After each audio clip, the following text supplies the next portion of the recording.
मैं पंडित एपी शुक्ला। आज का हमारा विषय है कि कालसर्प योग कुंडली पे कैसे देखा जाता है। ज़्यादातर आपको मिल जाएंगी, लगभग 50 से 60% कुंडलियों में कालसर्प योग मिल जाएगा। इसको कैसे देखा जाता है, क्या तरीका है इसको देखने का?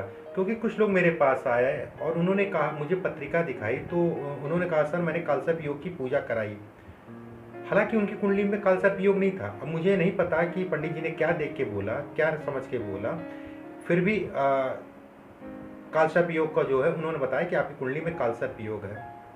चलिए कुछ चीज़ें मैं आपको बताता हूँ। मैंने राहु पे बहुत ज़्यादा पुस्तकों में नहीं लिखा है राहु के बारे में। कालसर्प योग भी राहु से संबंधित ग्रह है। और सबसे मजे वाली बात यह है कि शास्त्रों में कालसर्प योग का कहीं वर्णन ही नहीं है। और कुछ अच्छी पुस्तकों में भी राहु के बारे में बहुत ज़्यादा चीज़ें नहीं लिखी हैं, जिसमें जातक पारिजात हो गई, फल दीपिका हो गई, लघु पराशरी हो गई, ज्योतिष दर्शन, भाव फल। मैंने ये क्लासिकल बुकें हैं, इनका अध्ययन मैंने किया जो एक नॉर्मल वे में दिखाती हैं, लेकिन इसमें बहुत ज़्यादा चीज़ों के बारे में या राहु के बारे में बहुत ज़्यादा चीज़ें नहीं लिखी हैं। तो कालसर्प योग होता कैसा? मेरा मेन उद्देश्य ये है कि ये 5 से 10 मिनट का समय लगेगा आपको समझने में कि आपकी पत्रिका में कालसर्प योग है कि नहीं। और एक चीज़ समझ लीजिए, कालसर्प योग ऐसा नहीं है कि खराबी करता है। बहुत सारे ऐसे लोग हैं जो महान बने हैं, महान हस्तियां जो कहलाती हैं हमारे देश में, भारत रत्न की श्रेणी में आए, ऐसे लोग भी कालसर्प योग से पीड़ित थे। उसके बाद कालसर्प योग ने उनको यहाँ तक पहुँचाया। मतलब कहने का ये है, कालसर्प योग खराब ही नहीं करता है, बहुत अच्छे रिजल्ट भी देता है। कुछ विशेष भाव में अगर कालसर्प योग बनता है तो कुछ चीज़ें मैं सामान्य चीज़ें बता देता हूँ जो कि आप लोग को आसानी से समझ में आ जाए कि भले आपका ज्योतिष का कोई अनुभव नहीं हो और आपको ज्योतिष के बारे में कुछ नहीं पता हो, कुंडली के बारे में। चलिए कालसर्प योग देखते कैसे, ये मैं सबसे पहले आपको बताता हूँ। मान लीजिए राहु यहाँ बैठा है, केतु यहाँ बैठा है, इस भाव में राहु बैठा है, इस भाव में केतु बैठा है। सूर्य शनि मंगल ग्रह, मंगल बुध, ये सारे भाव में, मतलब इन दोनों भावों के एक तरफ सारे ग्रह बैठे हैं। इन दोनों भावों के एक तरफ मतलब हो गया, मान लीजिए यहाँ से आपने पार्टीशन कर दिया, ठीक है। अब इस तरफ सारे ग्रह बैठे हुए हैं तो कालसर्प योग होगा। अगर इधर कोई ग्रह नहीं बैठा है, सारे ग्रह इस तरफ बैठे हैं। अब मान लीजिए कि इस कुंडली में, और ये राहु केतु कहीं पे भी बैठ सकते हैं आपकी कुंडली में, यहाँ पे बैठ सकते हैं, यहाँ पे बैठ सकते हैं, वहाँ से आपको देखना होगा। अब मान लीजिए राहु केतु जो है इस जगह पे बैठे हैं, ये राहु बैठा है और ये केतु बैठा है, ये राहु बैठा है, ये केतु, गिन लीजिएगा 1 2 3, तीसरे में राहु बैठा है और 9वें में केतु बैठा है। राहु केतु दैट अपोजिट में रहते हैं। अगर राहु यहाँ होगा केतु वहाँ होगा, 360 डिग्री पे राहु केतु रहते हैं।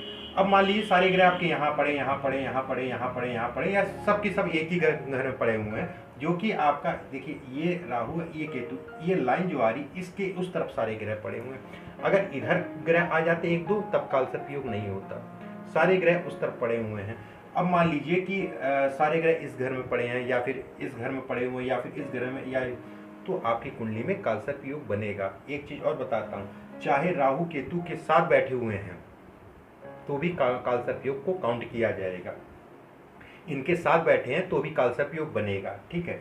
अब मान लीजिए सूर्य शनि मंगल इन सब में पड़ा हुआ है और गुरु यहाँ आ गया, गुरु इस भाव में आ गया, या फिर यहाँ आ गया, फिर यहाँ, या फिर यहाँ, या फिर यहाँ, या फिर यहाँ, कालसर्प योग नहीं होगा।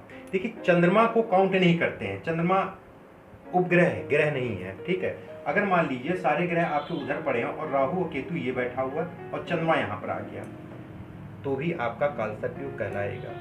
मंगल आ गया, शनि आ गया, कालसर्प योग नहीं होगा, सामान्य भाषा में कालसर्प योग नहीं होगा, ठीक है। पहली चीज, अगर कभी कोई पंडित जी कहते हैं तो आप तर्क दीजिएगा कि मेरा ग्रह जो है, मान लीजिए आपकी यही कुंडली है, मैं सारे ग्रह उस तरफ बैठे हुए हैं, एक ग्रह आपका मंगल यहाँ पर आ गया, शनि यहाँ पर आ गया, तो पंडित जी कहेंगे कालसर्प योग हो गया। निम्न भी बना देते हैं पंडित जी, ऐसा नहीं है। दिक्कत क्या होती है, परेशानी क्या होती है कालसर्प योग में ज़्यादा, और फायदा कहाँ मिलता है ये भी मैं आपको बता देता हूँ, किस ग्रह भाव में फायदा मिलता है। इस चीज़ को आप समझ गए होंगे, फिर से मैं एक उदाहरण दे रहा हूँ। मान लीजिए राहु यहाँ बैठा है, केतु यहाँ बैठा है, ये सेंटर की लाइन है, ठीक है। मतलब ये पार्ट हो गया एक तरफ और ये पार्ट एक तरफ हो गया। अब मान लीजिए यहाँ पर सारे ग्रह बैठे हैं, या फिर इसके साथ राहु के साथ 2-3 ग्रह बैठे हैं, केतु के साथ 2-3 ग्रह बैठे हैं, एक आध ग्रह इधर बैठ गए, या फिर पूरे ग्रह जो है राहु के साथ बैठे हैं, इसी के साथ बैठे हैं, और इस तरफ कोई ग्रह नहीं है, तो जातक को कहा जाएगा आपकी कुंडली में कालसर्प योग है। अब कालसर्प योग दिक्कत कहाँ ज़्यादा देता है? मान लीजिए इस जगह पे राहु बैठा है और इस जगह पे केतु बैठा है। राहु 12वें भाव में अच्छे रिजल्ट नहीं देता है उतना, विदेश से संबंधित कार्य कराता है लेकिन राजदंड को भी दिखाता है। अभी राहु यहाँ बैठा हो मान लीजिए, और ग्रह आपके जो यह बैठा है, ये बैठा है, ये बैठा है, ये बैठा है, ठीक है, तो उतनी दिक्कत नहीं होगी, उतनी समस्या नहीं होगी। और कुल मिला के कह लीजिए राहु के पीरियड में विदेश का आगमन होगा, ठीक है। और थोड़ी मोड़ी समस्या, अगर ये ग्रह जो है आपके राहु यहाँ पर मान लीजिए राहु बैठा है और इसके साथ में गुरु आ गया, मंगल आ गया, जो कुंडली के अच्छे ग्रह हैं वो उनके साथ आ गए, उसके बाद कालसर्प योग भी बन रहा है। मतलब यहाँ पर गुरु मंगल या फिर लगन या पंचम या इस भाव का मालिक, इस भाव का मालिक, इस भाव का मालिक आ गया, या फिर शुभ ग्रह आ गए और राहु केतु के साथ बैठे, मतलब राहु के साथ इसी भाव में बैठ गए या केतु के साथ इसी भाव में बैठ गए और सारे ग्रह आपके एक तरफ हैं, तब वो स्थिति खराब होगी, तब उसमें पीड़ामय स्थिति होगी। अब मान लीजिए कि राहु यहाँ बैठा हुआ है, इसे हम कहते हैं 8वां भाव, सही एक दूसरे शब्दों में कहा जाएगा अपयश का भाव, मृत्यु भाव, तरह तरह की समस्याएं, लंबी बीमारियां इस भाव से देखते हैं।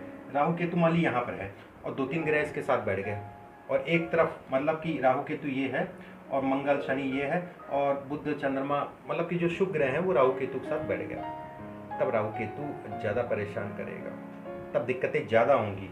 एक चीज़ और समझ लीजिए, केतु के पास बैठा हुआ ग्रह कम दिक्कतें देगा, राहु के पास बैठा हुआ ग्रह ज़्यादा दिक्कत देगा। इस चीज़ का विशेष ध्यान रखिएगा, ठीक है। ये तरीका, देखने के तरीके तो बहुत हैं इसमें, उतना आपको अध्ययन करने के लिए समय लगेगा, लेकिन नॉर्मल वे में मैंने आपको बता दिया कि कालसर्प योग कैसे बनता है। अब मान लीजिए किसी का राहु इस भाव में बैठा है 11वें में और केतु यहाँ बैठा है और ग्रह आपके यहाँ मंगल सूर्य शनि यहाँ बैठा हुआ है, एक आध ग्रह यहाँ बैठे हुए हैं, इस जगह पे बैठा है, इस जगह बैठा है, मतलब आपके 2-3 ग्रह यहाँ बैठ गए, 2-3 ग्रह यहाँ बैठ गए, कुछ ग्रह यहाँ बैठ गए, तो ये कालसर्प योग आपको फायदा देगा, अच्छा फायदा देगा, थोड़ा मोड़ा नहीं, अच्छा फायदा देगा। तत्काल मैत्री के अंतर्गत ये कालसर्प योग बहुत आपको अच्छे रिजल्ट देगा और राहु 11वें भाव में अच्छे रिजल्ट देता है, उसमें कोई दो राय नहीं है। तो ये तरीका है, नॉर्मल वे में मैंने आपको समझा दिया, सामान्य तरीके में, ठीक है। बाकी गहराई में तो बहुत सारी चीज़ें देखनी पड़ती हैं। नॉर्मल वे में आपको मैंने बताया है कि इस तरीके से राहु केतु को देखा जाता है कि कालसर्प योग है कि नहीं है। चंद्रमा को मत काउंट करिएगा, अगर मान लीजिए चंद्रमा बाहर है, ये राहु है, ये केतु है, सारे ग्रह आपके इधर बैठे हों और चंद्रमा यहाँ आ गया, तो उसको भी मानिएगा कि कालसर्प योग आपकी कुंडली में है, उसको भी मानिए कालसर्प योग आपकी कुंडली में है। और कोशिश करिएगा, कालसर्प योग का मेन जो पूजा पाठ का जगह है वो त्र्यंबकेश्वर, नासिक त्र्यंबकेश्वर में सबसे ज़्यादा मान्यता है। दूसरी जगह महाकाल, महाकाल मतलब हो गया मध्य प्रदेश, उसमें सबसे ज़्यादा मानता है। इन दोनों जगहों पे आपकी कालसर्प योग की महत्वता सबसे ज़्यादा है। बाकी कालसर्प योग कितना और प्रभावी, कितना नुकसान करेगा, कितना फ़ायदा करेगा, उसके बहुत पॉइंट है। नॉर्मल पॉइंट मैंने आपको बता दिया। अगर ये स्थिति है कालसर्प योग आपकी कुंडली में बन रहा है और तो आप जो है इस तरीके से आप देख सकें कि आपकी कुंडली में कालसर्प योग बन रहा है कि नहीं बन रहा है। बाकी अगर जो मैंने बताया कि एक आध ग्रह, 1-2 ग्रह आपके इधर भी आ गए तो भी पंडित जी बता देते कालसर्प योग है, पूजा करा लो, वो गलत है। उस पर आप जो है अगर आप इस चीज़ को समझ जाएंगे तो पंडित जी से आप कह सकते हैं, पंडित जी कैसे बताइए, एक तरफ तो मेरे 2-3 ग्रह बैठे हुए हैं। तो इस चीज़ का विशेष ध्यान रखिएगा, इसको समझ लीजिएगा कालसर्प योग कैसे बनता है और जीवन में खूब आप लोग तरक्की करिए। खूब बच्चों से मैं ये कहना चाहूँगा कि बच्चों पढ़ाई करते रहना, पढ़ाई सब कुछ है और कर्म सबसे बड़ी चीज़ होती है। आदमी को कर्म जरूर करना चाहिए। कुंडली तो आदमी कर्म के हिसाब से जो है, कुंडली में बहुत 6 ग्रह बैठे हैं, घर में बैठे तो क्या करोगे? अगर किसी पंडित जी ने कह दिया घर में बैठे हो आप और कुंडली आपकी बहुत अच्छी है तो उसका कोई विशेष मतलब तो होना है, मेहनत तो आपको खुद ही करनी पड़ेगी। ये तरीका है। चलिए कुछ और चीज़ों को मैं लेके आऊँगा और कुछ हाथ की लकीरों के बारे में बताऊँगा अगले वीडियो में। बने रहिए मेरे साथ। मेरे चैनल को लाइक और सब्सक्राइब करिए, लाइक करने से हम लोग को बल मिलता है।